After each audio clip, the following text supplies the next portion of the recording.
May tanggap ako dito na 18 is na naka-FRP.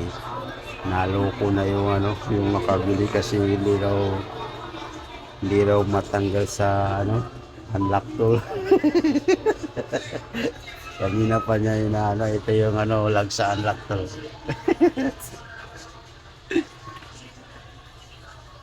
Hindi daw natatanggal 18 is.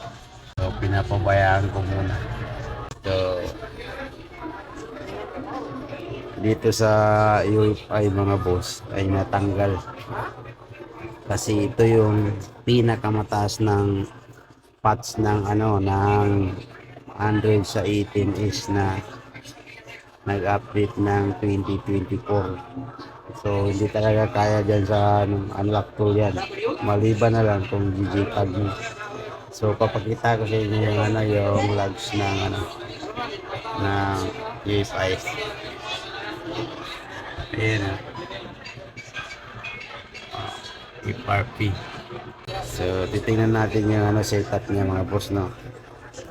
So ito yung G-tag kung baga tawagin.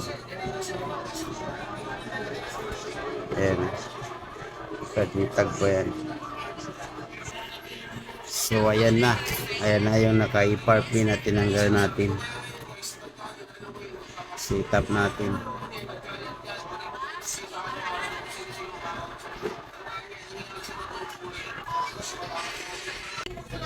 So hindi natanggal sa UFI. Yari. So ulitin natin, gamitan natin ng ECG tag. So titingnan natin ngayon kasi nag-iba tayo ng tools, no? ECG tag. So nag-connect na siya sa ECG tag.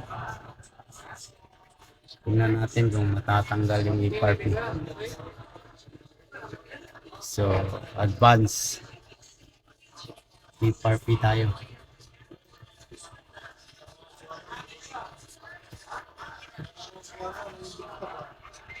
Ayun, done. So baklasin muna natin sa pagkakakabit sa G-tag, no.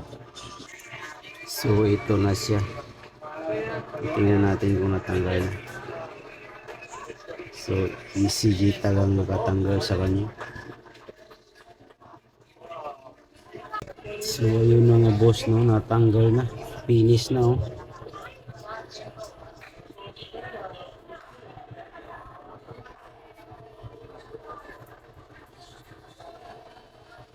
Wala mo, hindi natanggal eh. Ay, nakalak sa smart. So yun lang.